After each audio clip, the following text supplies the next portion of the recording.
Hello, folks, and welcome to episode 119 of the Social Liability Podcast, the podcast where we discuss those folks in our lives that violate the social contracts that we all agree to live by.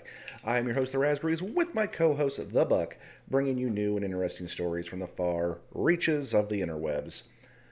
And, Buck, you've got some exciting news this week. Yes, I saved 15% on my car insurance by switching to Geico. Geico's not sponsoring us, no. This week's episode is brought to you by the CDC, and today's word is quarantine. It is. It is. It is. You know, my house is infected. My house is infected. I have COVID. I have COVID-19. Well, in fairness, you're getting over COVID-19. I am. Caregiver Katie, on the other hand, is right at the beginning. Has just fallen off. Oh yeah, she has just fallen off the precipice of okay, and has now deeply submerged herself into sick as shit. So, oh yeah. Mm-hmm. So what we're saying is, if you hear coughing or hacking in the background, don't be alarmed. No, not with just coughing or hacking. Right on. There are other noises that could happen in the background that might spark a little bit of concern, but coughing and hacking should be perfectly okay. But yeah. Other than that, though, I mean, none the worse for wear. Yeah. I'm glad to hear it, because especially when you called me earlier in the week and you're like, hey, dude, just wanted to let you know, I got the Rona. And then you told me you had just tested. And I was like, oh, yeah, you haven't reached the suck yet. The suck's coming. Oh, yeah. Oh, yeah. See, I didn't call you on the days where the suck was here because, man. Yeah. Well, you're my friend. I'll just leave it at that. But I was not wishing great things when I had the foreboding come true. Well, Buck, let's start with a story this week about a man who has an IQ of 1,000. This comes out of Tampa, Florida's Fox 13, Tampa Bay. Florida man posing as doctor from online dating service swindles $1.3 million from over 30 women. Oh, I love it when people think they're going to buy love. Let's find out how this guy did it. A Florida man has pled guilty to defrauding more than 30 women of more than $1.3 million by pretending to be a doctor on an online dating service. Brian Bernard Wedgeworth. It sounds like like some kind of Cambridge professor or something, but nope, it's just some black dude from Florida. Brian Bernard Wedgeworth, 46, who formerly lived in the Florida capital city of Tallahassee and in Center Point, Alabama, used 10 different aliases as part of a scheme, the U.S. Attorney Jason Cody said in a news release. Now, see, there's a name, Jason Cody. I'm not trusting any attorney or cop named Jason Cody. Sorry. That's two first names. That's two first names. That means you're a serial killer. That's two first names. No. The first guy, he's got a serial killer name. That you know. No, that's the way that it rolls. That's a college professor. Nah, man, that sounds an awful lot like Lee Harvey Oswald, if you ask me. I'm gonna stick with the two first names thing. Nah, well, whatever. Our citizens should not be preyed upon by fraudsters who steal overtures of affection. I think he meant through overtures of affection. Wedgeworth made promises to the women to con them into sending him money, jewelry, and watches. I'm pretty sure a watch is jewelry, just saying. According to court documents, he pled guilty to 25 counts, including wire fraud, mail fraud, aggravated identity theft, and money laundering. What's the difference between identity theft and aggravated identity theft? I'm not sure. I don't know. Did he do it while he was angry? That's what I'm wondering. Ooh, I'm so mad. Okay. The case was investigated. You know what? Maybe it was a hate purchase. The case was investigated by the United States Postal Service and the Internal Revenue Service, and authorities are searching for any additional victims. A lot of people don't realize that the United States Postal Service does have a law enforcement branch to it, and they are cutthroat bastards, let me tell you. Wedgeworth faces up to 20 years in prison on the wire fraud and mail fraud counts, 10 years in prison on money laundering counts, and a mandatory 2 years in prison for identity theft counts that will be consecutive to any other sentences imposed. He is scheduled for sentencing on August 8th. I wanted more details. I want to know more details. I mean, how do you swindle 30 women out of 40 grand? Well, it wasn't 40 grand. It was 1.3 million. I mean, okay, you did the math. Fuck you. Okay. Oh boy. Oh man. You did the math. So you know what? Yeah, you can't round up the truth, Raz. You can't round up the truth. So, do you have a bird in your room? No, but I had one very, very inconveniently right outside of my window, which just What the? To say you're gonna turn yourself into those crazy animal people that just has like a menagerie in their house. You are by accident, possibly. Oh God! But no, man, he convinced 30 women. Yeah. 30 women to give him 40 grand. Or that's in fairness, they might have only given him $5,000. There might have been one high roller. You don't know. You know what? There could have been one big sugar mama. We don't know. You know what? Until we get some more information, we're just going to have to put all of these people at the average level of stupid. And you know, in order to calculate that, again, I did the math. 30 women, $1.3 million. That equates to about 40 grand of stupid per person. You know, but you know, no, and that's not fair either. I can't call it stupid. The guy's got a very elaborate con, and I'm just happy that right there at the end of the article, even though it's lacking a lot of material information for us to really just like dig into, it did put out something that I will find solace in, and that's all of his sentences are going to be running concurrent, or are they going to be running concurrent or consecutive? It was just the identity theft charge, and that they're going to be running them consecutive. So for those of you who don't know what that means, consecutive means one after another when it comes to sentencing being imposed. Right. Concurrent means we're going to sentence you to 10 years for this, 10 years for that, and 20 years for this. So you're thinking, oh wow, he's going to do 40 years in prison. No, if they're all concurrent, he's only actually going to do 20. It's whatever the maximum one is. It's always going to do. So it's concurrent sentencing is kind of bullshit, in my opinion. Right, and I'm glad they're not doing that. Well, but at the same time, though, there is situations too where, you know, they like to stack charges. So you'll have a situation where somebody, they'll I don't know, get capital crimes, man. Well, no, they'll commit a crime and they'll charge them with like 6 elements of the crime, each of them a different thing. But in reality, it was all one act. But it was 6 different charges because it's 6 different things could fit. Oh, yeah. So they'll find them guilty on all 6, but they'll say, well, it was really only one act, so they do them the sentencing concurrent. That way, it kind of comes out in the wash, I guess is the best way to put it. Nah, well, either way, I'm glad in this case it's going to be consecutive because this dude definitely doesn't deserve to spend all the money he made in the book. Well, it's only the 2 years will be consecutive, so he's doing a minimum of 2. Anything after that, you know, on the other charges, we'll see. So, what do you want to score, Mr. 3 Names? Oh man, I'm thinking 4. I mean, like this is a mass scheme. No, 3.5. Just 3.5. I'm gonna go with 3. Yeah, 3.5. You know, there's a lot to be said about somebody who's willing to go ahead and do these things, but you know, people need to police their own things too. Like, you got to be careful. You know, vet your sources out. You know, before you just go giving people money. You know, really dig in and make sure. We're talking about 40 grand here. That ain't a pack of gum. Yeah, you know, I'll give anybody I would give any stranger $5 out of my pocket. I really would. Wouldn't matter. Can I have $5? Sure. 40 grand? Now I'm gonna need some. I'm gonna need like a little bit to go off of on that. And well, here's the whole thing with relationships. People are way too willing. Like, oh, we've been dating for 3 weeks. Let me get you on a cell phone contract. You know, it's just, don't try to buy love. That's That's the thing. They're trying to buy love.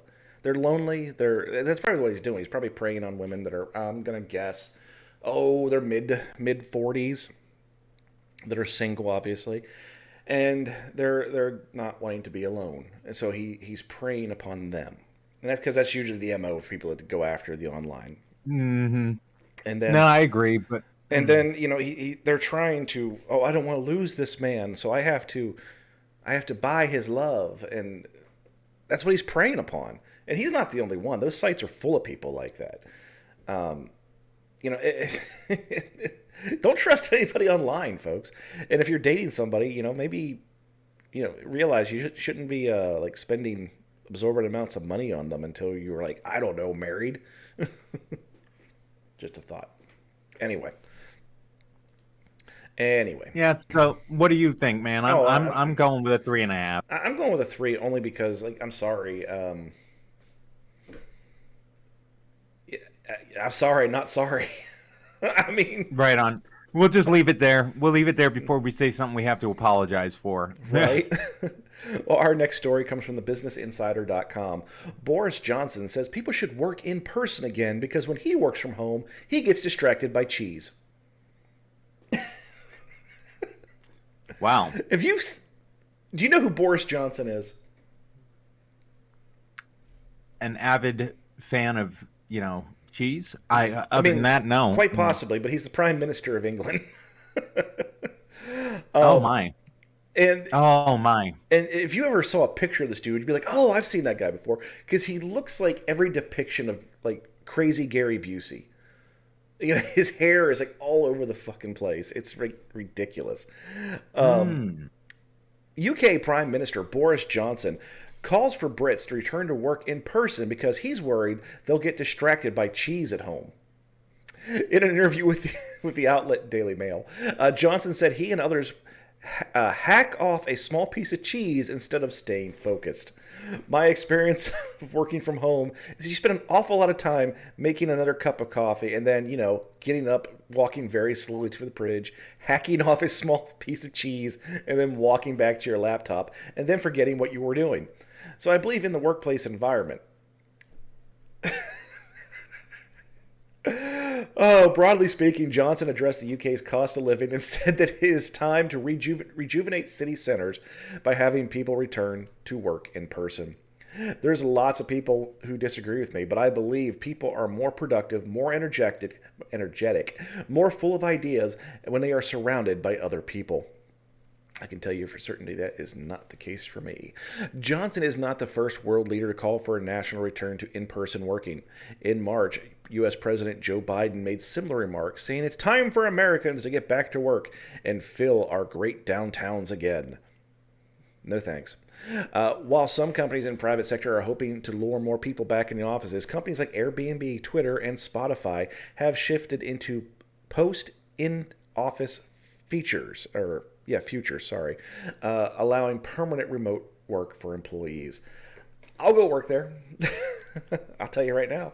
I am the whole work from home concept. I will never, ever entertain a job offer from another company again that does not have a work from home policy of some kind. I won't. I just won't. Yeah, I can't tell you the just how much my life has benefited from the fact that my caregiver can work a job from inside my home. Well, here's the whole thing with like when COVID was like in its like its fu world stage. When the world ended, I was in a position. I work in a position that allowed me the freedom to work anywhere I wanted. I could work in the office. I could work from home, but I oversee a lot of employees in various different departments, and a lot of those employees, I had nothing I could do with them. There was literally nothing, and I had to just send them home. We had to lay people off, and it was not. If I could have found something for them to do, and I did, I honestly tried. There was more employees than I could even count. That it was a stretch to find something for them to do. But we were retrofitting laptops with all the software they needed, and then we'd send them home and say, "Here, at least do something." only because it's like, well, we had to. There was no choice. I was like one of the few people that were still going into the office on occasion, but it was like in the entire building there was like 4 of us, and it was horrible.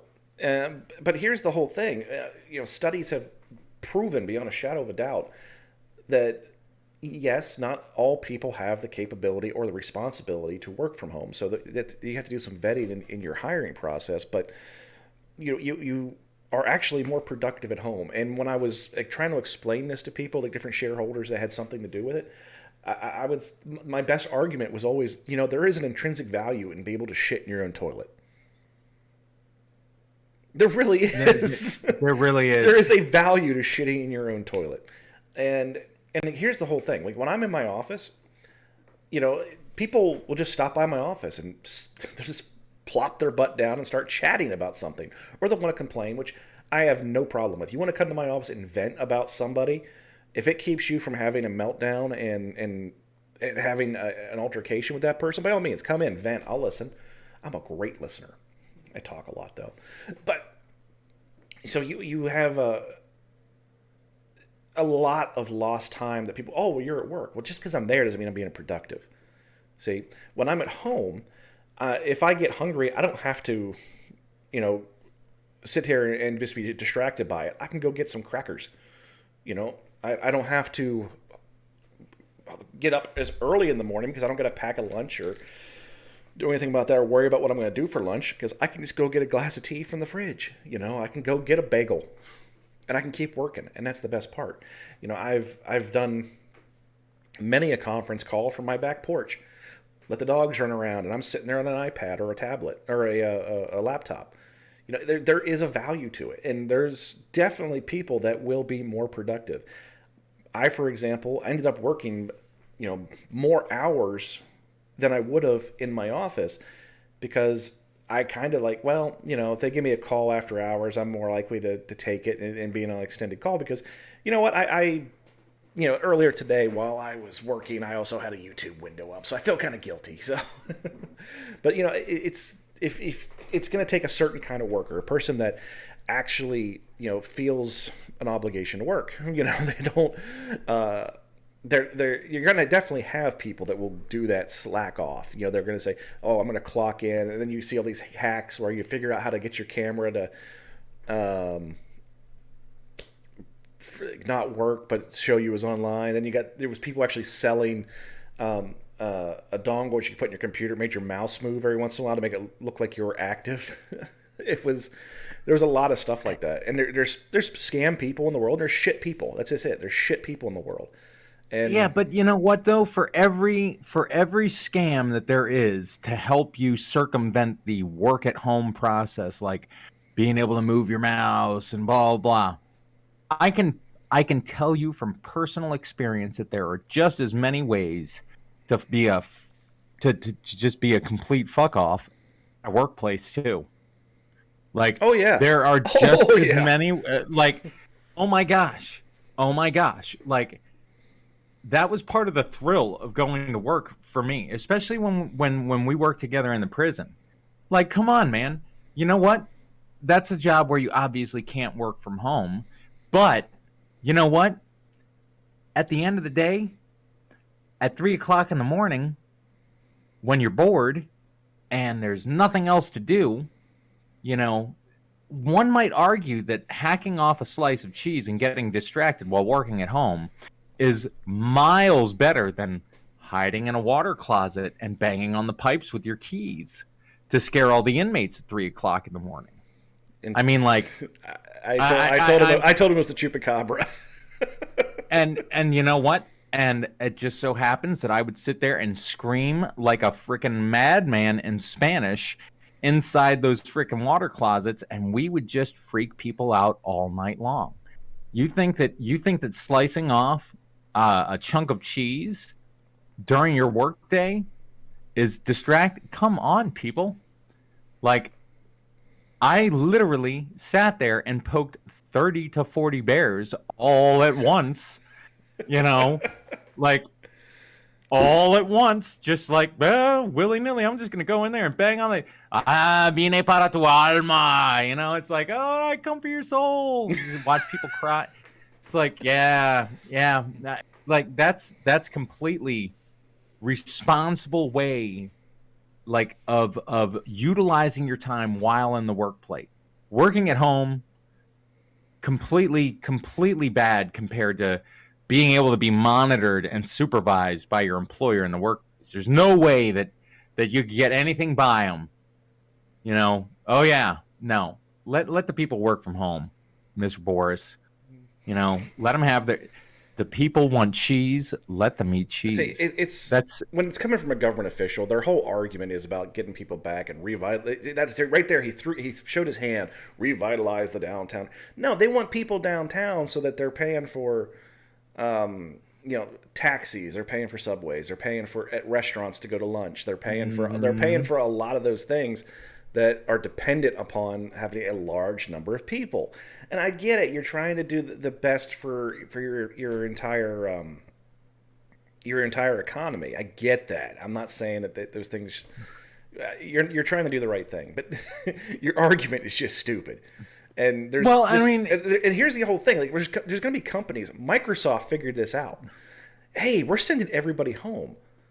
Our electric bill went down tremendously. Hey, we're not spending as much on toilet paper. Hey, we're not. How about rent?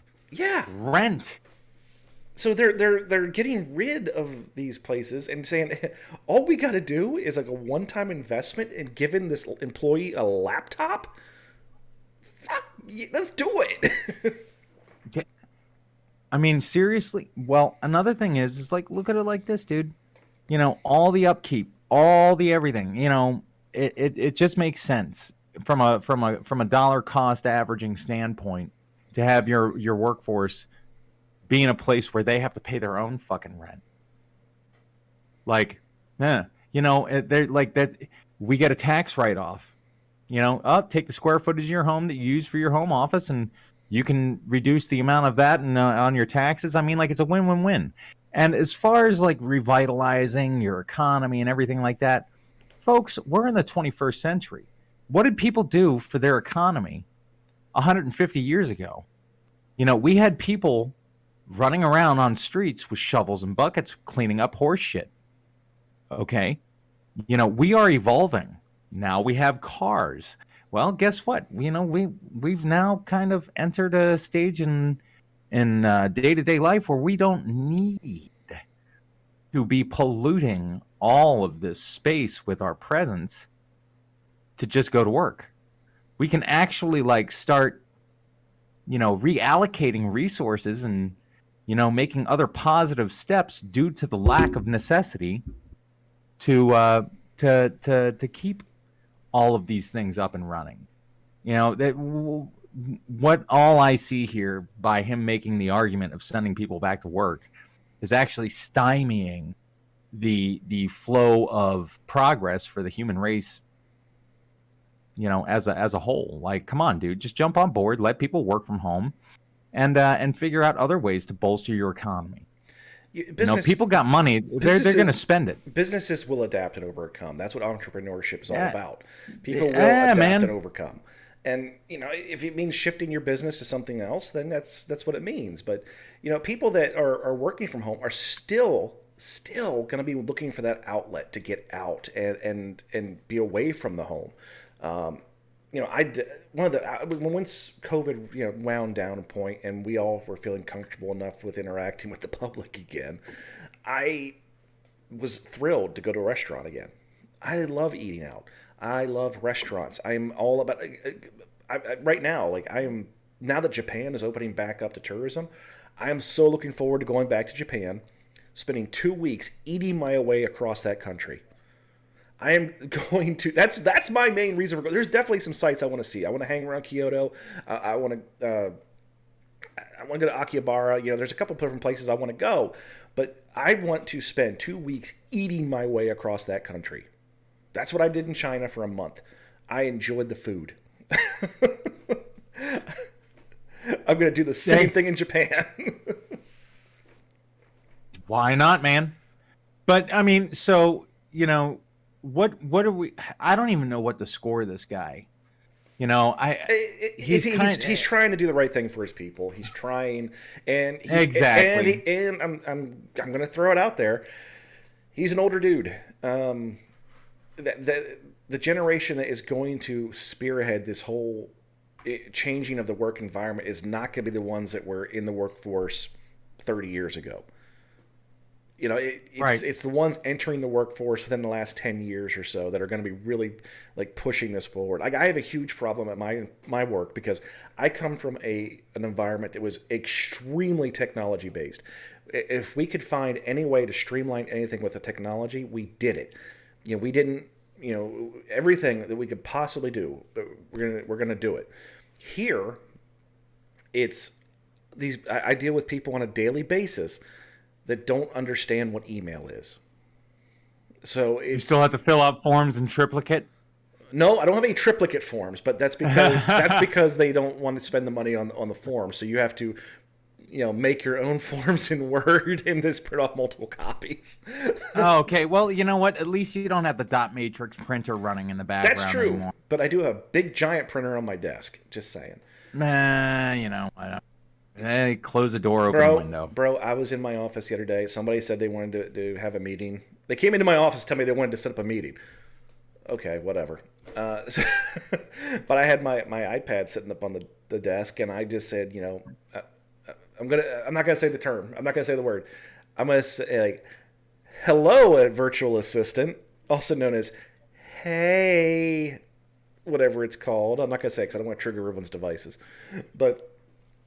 I said, set an appointment for Tuesday at 3 p.m. with such and such for this. And then you replied back, and I thought their head was going to explode.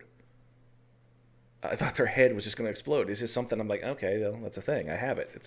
I don't have to type shit in now. I can just tell my iPad to do it, and it does. You know, and it's something I'd never even had a concept of that happening. So it's definitely going to be cultural, depending on where you're at. You get this whole idea of this such as this prime minister saying that, you know, you can't be productive at home. I absolutely can be productive. You know why I can be productive? Because I got this cool chair.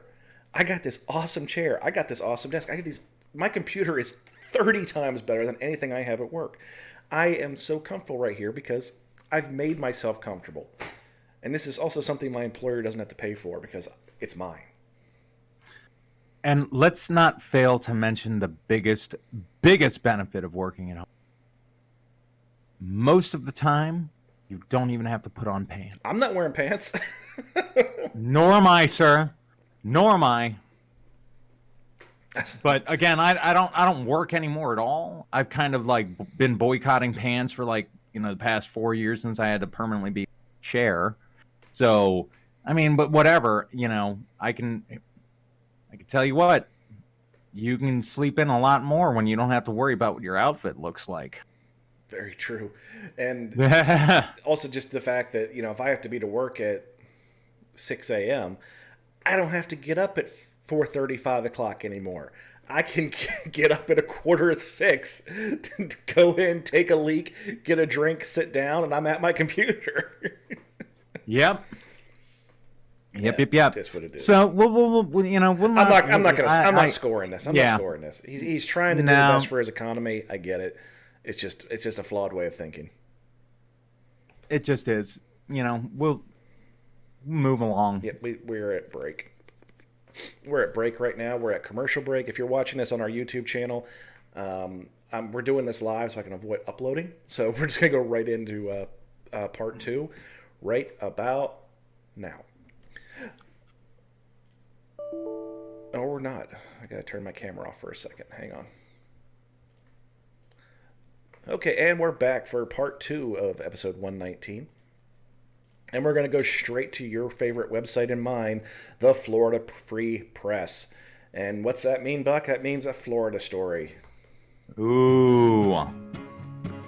Florida man, does whatever the fuck he can. Makes headlines every time. Florida's paradigm. Look out! Here comes Florida man.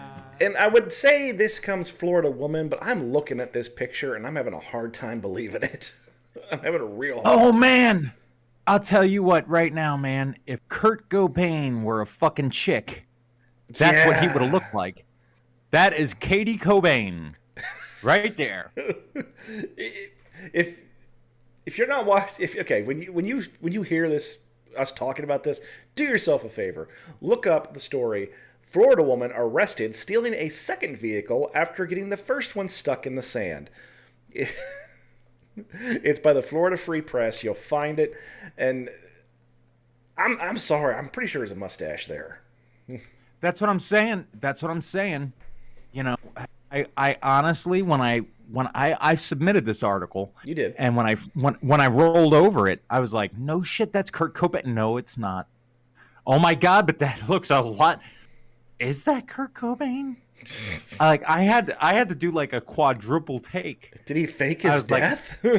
I was like, this must be like an old picture of like, you know, like some Hollywood Boulevard shenanigans gone really wrong because, you know. And then I got to thinking to myself, I was like, no, back in that day and age, you wouldn't have had somebody looking like that.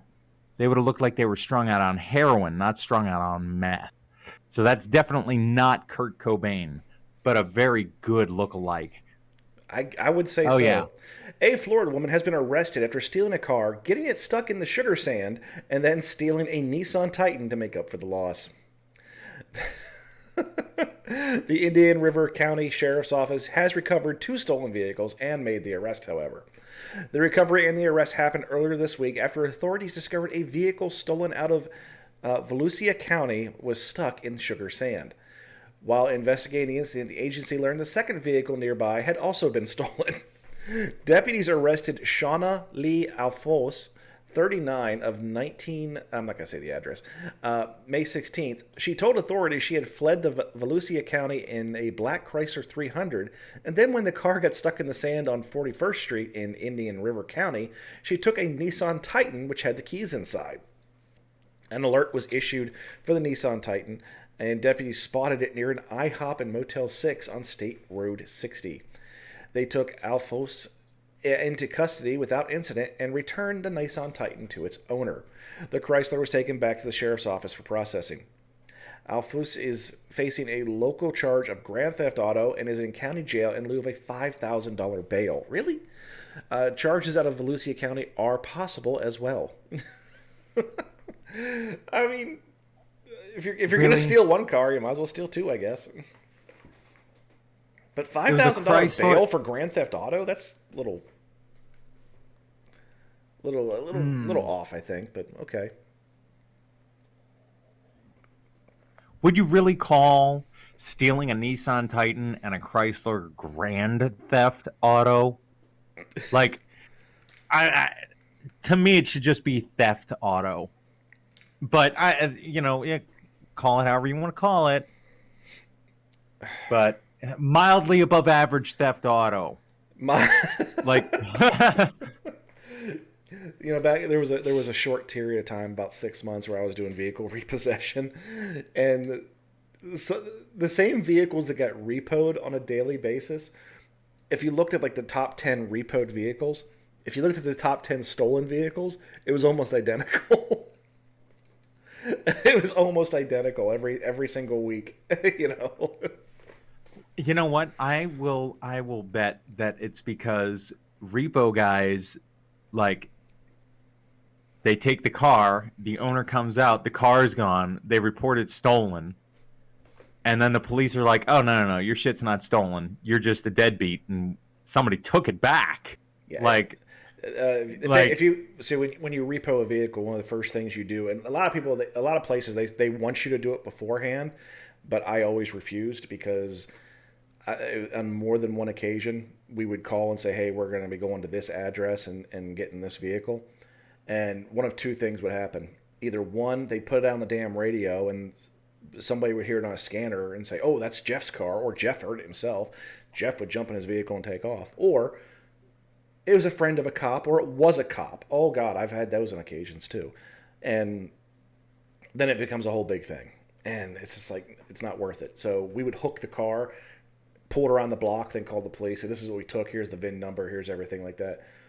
Well, you need to call us beforehand. Nah, we're not going to do that. Click. Just roll. We have a local rule. I don't care what your rule is. I go by state law, and I don't have to call you. I have 3 hours to call you from the time I take it. Eat it. My standard would be, I will try my best to remember in the future. Nah. Well, no, it's just.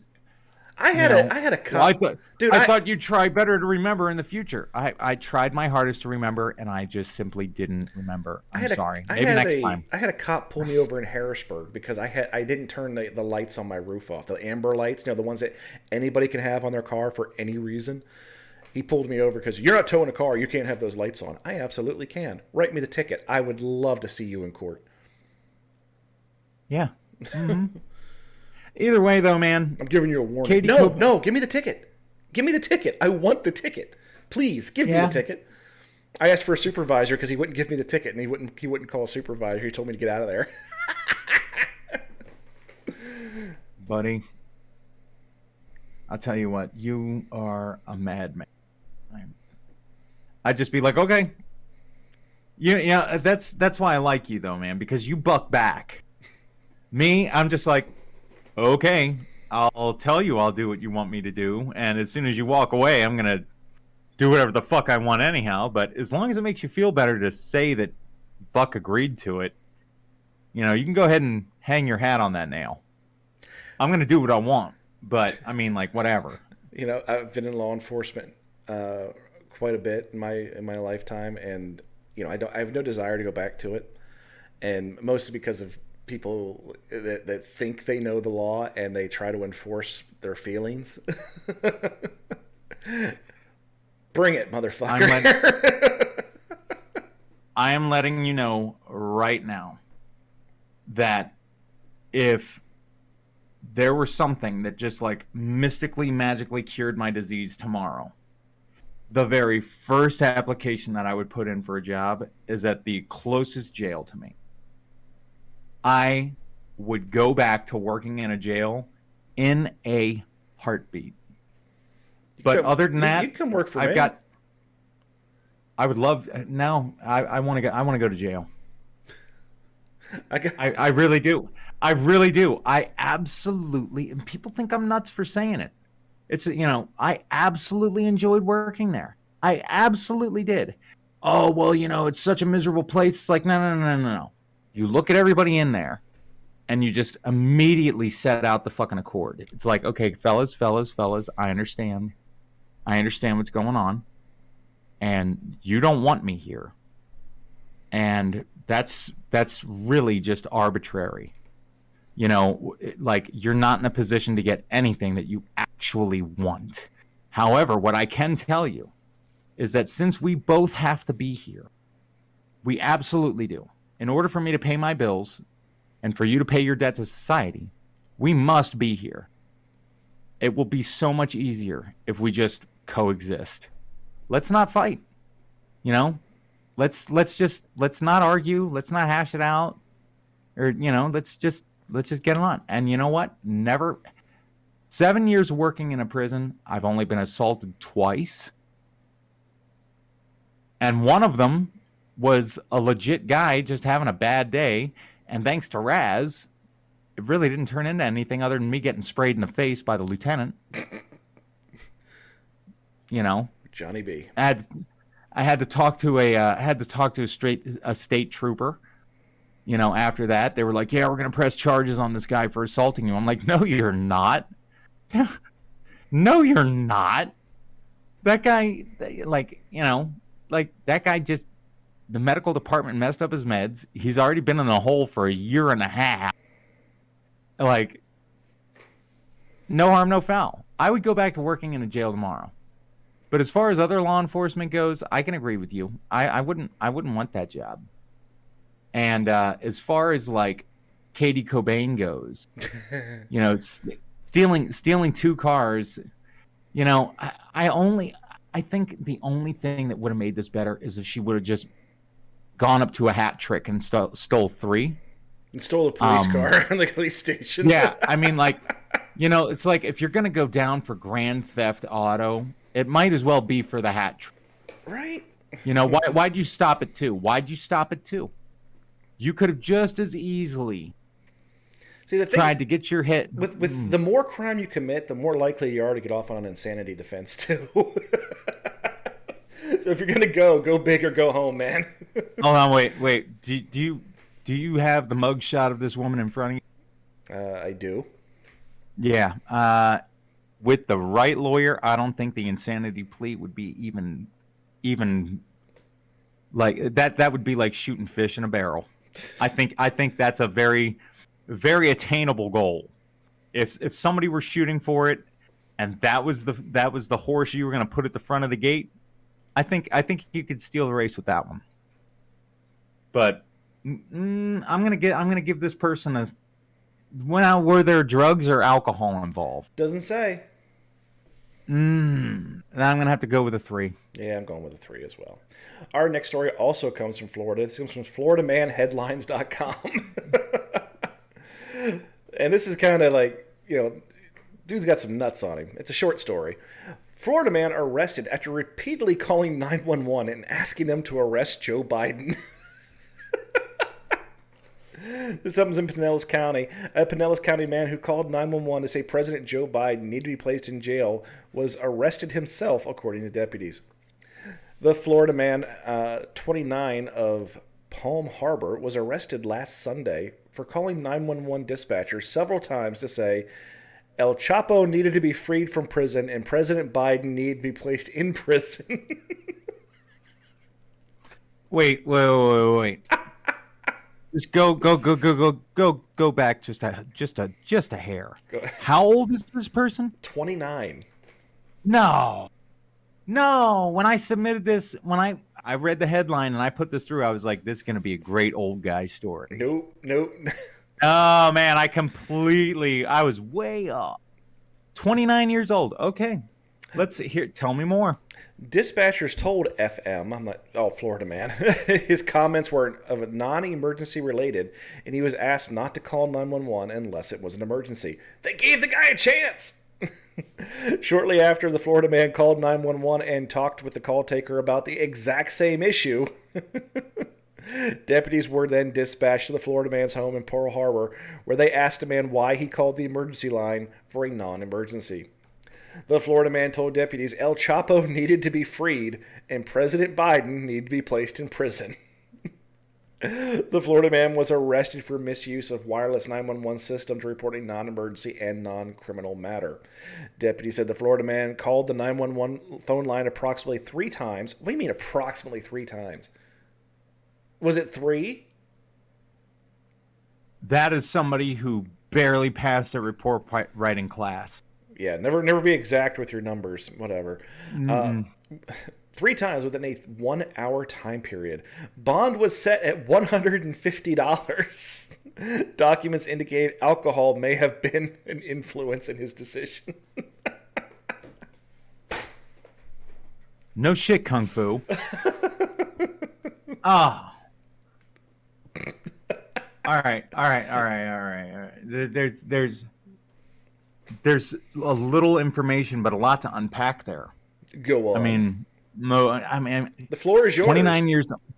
Well, no, I really don't want the floor. I just said there was a lot to unpack and hoping that you would jump on your soapbox. But since you're not going to, 29 years old, sitting around Florida, and like, how many beers into this do you think he had to get before he realized that, or before he came to the epiphany that Joe Biden should be the subject of a 911 call? And El Chapo. And right. El Chapo. And it's like, you've got 2 very, very far-reaching goals there. And you've called the one place that you shouldn't to get help with either one of them. Like, the one number that you should call for help Yeah, the drunk dialing 911 is probably not the best decision you've made in your life. Well, and then, you get a very patient dispatcher at first who's like, oh, okay, all right, yeah. Joe Biden needs to go to jail. Chapo needs released. Okay, we're just gonna write that down and make sure you keep your emergencies like in check. This isn't really that, but be real careful about why you call 911, and we'll look into it. Blah blah blah. Guy calls back twice. He doesn't just double down. We were talking about this with the first story. He called approximately 3 times. You know what? I don't give a shit. Okay? We said that the mildly above average theft auto should have gone for the hat trick. Okay? This is the opposite of that. This man should have stopped at 1. He should have stopped. But no, he just went ahead and escalated to the hat trick. I wonder if he would have gotten off. Well, I know he probably certainly would have. They didn't call the police until the 3rd time. Like, he's... Wow. Yeah. Wowza. I mean, It's a drunk guy playing with a phone. I'm 2. giving him a 2. Okay, 2. That being said, that brings us to an end of another episode. If you've watched us on YouTube, thank you very much for sticking with us. If you don't watch us on YouTube, you'll watch us on many of our audio platforms, such as Spotify, Radio Public, Pocket Cast, Overcast, Anchor, Google Podcast, Breaker, and Castbox. You probably listened to both our episodes last week. If you listen to us on Apple Podcasts, I have no idea what to tell you. For some reason, Apple Podcasts did not populate our last 2 episodes until just the other day. I have no idea what that was about. It wasn't on our end. Our feed was good because it went out to all of our other partners. I have no idea what the hell crawled up Apple's butt, but it's back up now. Hopefully these new episodes go up just as easily. Fingers crossed. But even if you do listen to us on Apple, please subscribe, tell a friend. Come on. It doesn't cost you anything to hit that subscribe button, and it helps us out tremendously. And that's all I can really say is if you want to help us support the podcast, we're not asking you for any kind of monetary donation. We're just asking you to help us get out there, tell a friend, and listen whenever you see it. There's a new episode. Pay attention. That's all we ask you to pay. That's all we ask. Pay attention. Just pay attention. That being said, folks, I'm the Razgrease. He's the Buck, wishing you all a happy and safe week, and we'll see you on the next episode of the Social Liability Podcast.